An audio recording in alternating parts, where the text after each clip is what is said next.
जी मेरे प्यारे भाई, बड़े भाई मानी खान और इनकी फरमाइश पे मैं एक जोड़ा पेश करना चाहूंगा। मेरी गाल को गौर देना,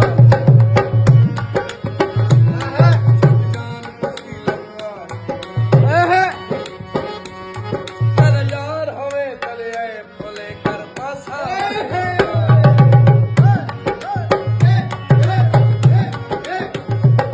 करो गाल तमो ते मुकर नमाज होवे बदकार कुमानी रम्मा पूज रखी बदबख्त